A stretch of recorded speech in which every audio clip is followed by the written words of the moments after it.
Bienvenidos a este viaje por Thelma y Louise. Ese entrañable largometraje nos demostró que si una escapada de fin de semana no incluye atracos y persecuciones policiales, en realidad es bastante aburrida. Detrás de esta aparente película de carretera se esconde un rodaje bastante curioso. Su director, Ridley Scott, venía de rodar naves espaciales y futuros distópicos, no desiertos polvorientos. Y si la elección del director era peculiar, el origen del guión no lo fue menos. Al escribirla, la guionista Callie Curry no buscaba crear un panfleto político. Solo estaba harta de ver personajes femeninos pasivos y quería que las mujeres condujeran la acción.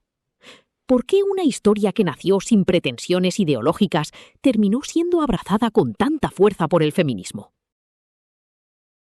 Estrenada en 1991, Thelma y Louise se convirtió en un éxito inesperado que recaudó $100 millones. El papel de las icónicas fugitivas cayó en manos de Susan Sarandon y Geena Davis, aunque la lista de candidatas iniciales parecía un desfile de estrellas de la época. Meryl Streep y Goldie Hawn estuvieron muy cerca de ser las protagonistas, pero el destino tenía otros planes. Incluso Geena Davis estaba tan obsesionada con participar que firmó el contrato sin saber cuál de los dos papeles interpretaría. Otra gran sorpresa del reparto fue un jovencísimo Brad Pitt. Consiguió el papel del carismático autoestopista con un sueldo de solo $6.000, dejando fuera a un George Clooney que se presentó al casting 5 veces. Según ha contado el propio Clooney, durante años le costó ver la película sin cierta frustración. Sin embargo, tiempo después admitió con total honestidad que, al ver a Brad en la pantalla, entendió perfectamente que lo hacía mucho mejor de lo que él lo habría hecho jamás. Al final, toda esa mezcla de talentos imprevistos dio forma a un clásico que nadie vio venir.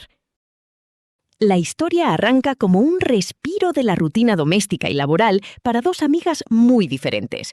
Sin embargo, un violento encuentro en el aparcamiento de un bar de carretera transforma su viaje en una huida desesperada de la ley. A partir de ahí, la carretera se convierte en un laberinto sin salida fácil. Lo curioso es que su accidentada ruta hacia México incluye un giro peculiar. Deciden dar un rodeo enorme para evitar pisar el estado de Texas por un asunto oscuro del pasado. Es una de esas decisiones que, sobre el mapa, parecen una genialidad, aunque el espectador nunca llega a saber qué pasó allí. Ese rodeo misterioso solo sirve para multiplicar sus problemas y dar ventaja a la policía. Un viaje donde la verdadera tensión no viene de los coches patrulla, sino de saber que mirar al pasado ya no sirve para nada. El guión de Callie Curry, que le valió un merecido Oscar, destaca por cambiar de tono sin que sufras un latigazo cervical. Pasa de la comedia costumbrista al drama policial de forma asombrosamente orgánica. La forma en que nació esta historia es fascinante. En 1988, Curry trabajaba produciendo videoclips, quemada de una industria que trataba a las mujeres como simple decorado. Una noche, conduciendo a casa, tuvo una revelación. La idea de dos amigas que se ven envueltas en un crimen y, en lugar de rendirse, deciden seguir adelante. Sin haber escrito nunca un guión, redactó la historia a mano en su tiempo libre. Nadie vio venir que el debut de una desconocida se convertiría en un éxito y lograría que el público experimentara una mezcla constante de empatía y preocupación por las protagonistas. Pero el activismo de la época vio más allá, porque Thelma y Louise no son víctimas perfectas. Cometen errores, se equivocan, disparan. La película no pide compasión para ellas, exige su derecho a elegir su propio destino. Por eso es una historia que, al final, engancha tanto a hombres como a mujeres, porque apela a ese instinto tan universal de mandar todo a la mierda, subirse a un coche y rebelarse contra el sistema. Aún así, algunos críticos de la época señalaron que el guión dibuja a la mayoría de los personajes masculinos con trazos demasiado caricaturescos. Es una queja comprensible, pero ahí reside la verdadera originalidad de la propuesta. Callie Curry se atrevió a dar un giro de tuerca inédito en Hollywood. Convirtió a los hombres en secundarios dentro de una cinta de acción de gran éxito comercial, de modo que todo el peso y la complejidad recayeron exclusivamente sobre ellas. Ridley Scott demuestra aquí que su talento visual funciona igual de bien en los paisajes desérticos que en el espacio exterior. Su gran acierto fue filmar este viaje no como un drama intimista, sino como un western monumental. Para lograr esa atmósfera mítica, Scott insistía en rodar durante la llamada hora dorada, justo cuando el sol se esconde. Esto volvía locos a los productores por los retrasos, pero el resultado visual es innegable. Las decisiones de cámara buscan que el espectador experimente la inmensidad del paisaje como un personaje más, un espacio gigante que paradójicamente las va acorralando. Su única limitación, según algunos analistas, es que a veces el preciosismo de las imágenes resulta tan pulido que suaviza la crudeza real de la huida. La química entre Susan Sarandon y Geena Davis es el auténtico motor de la película.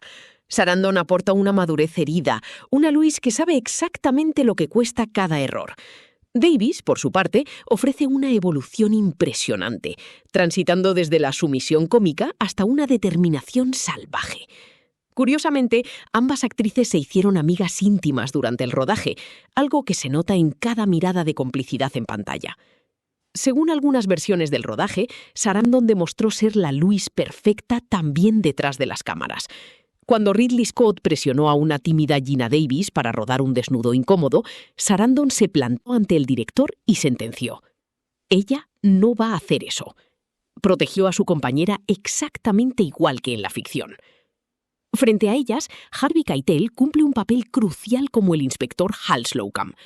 Keitel interpreta al único hombre que parece comprender la situación real de las protagonistas.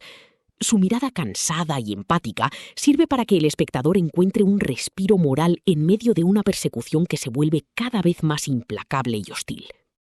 A nivel técnico, la película destaca por convertir un objeto cotidiano en un símbolo de libertad absoluta. Hablamos del Ford Thunderbird descapotable de 1966. El director de fotografía, Adrian Biddle, utilizó este coche como un escenario móvil sin paredes. Se utilizaron 5 coches idénticos durante la producción, algunos de ellos reforzados para las escenas de riesgo. Rodar con un descapotable permitió que el viento y la luz natural moldearan los rostros de las actrices y transmitió una sensación física de velocidad y desahogo que el espectador casi puede respirar.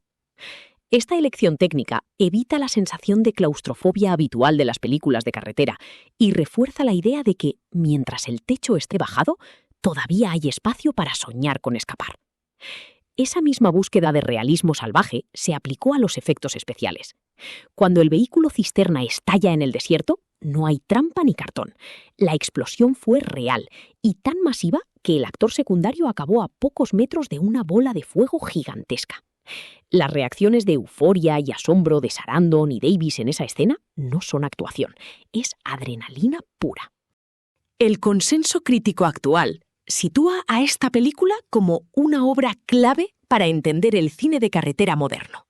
Lo interesante es cómo divide las opiniones.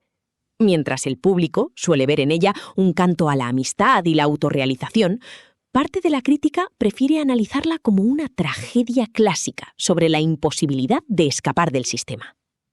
No es una película cómoda, porque no ofrece respuestas fáciles ni finales edulcorados. Su lectura más sugerente es que se trata de un western crepuscular, donde las protagonistas no buscan conquistar un territorio, sino simplemente conducir sus propias vidas, aunque el precio a pagar sea demasiado alto. En su estreno, la película desató intensos debates en los medios e incluso ocupó portadas de revistas que analizaban si estábamos ante un peligroso ataque a los valores tradicionales. Con el tiempo, esa polémica inicial se ha disuelto para dejar paso a un merecido estatus de icono cultural. La película recibió 6 nominaciones al Oscar y su huella en la cultura popular es innegable, como demuestran los constantes homenajes en series de televisión y películas de todos los géneros. Al final, lo que permanece no es la controversia, sino el poder de algunas de las imágenes más icónicas de la historia del cine. Los instantes en los que un descapotable atraviesa paisajes inmensos, desafiando las leyes de un mundo que se les ha quedado pequeño. Una película que deja claro que hay trayectos en los que el retrovisor solo sirve para confirmar que ya no hay vuelta atrás posible.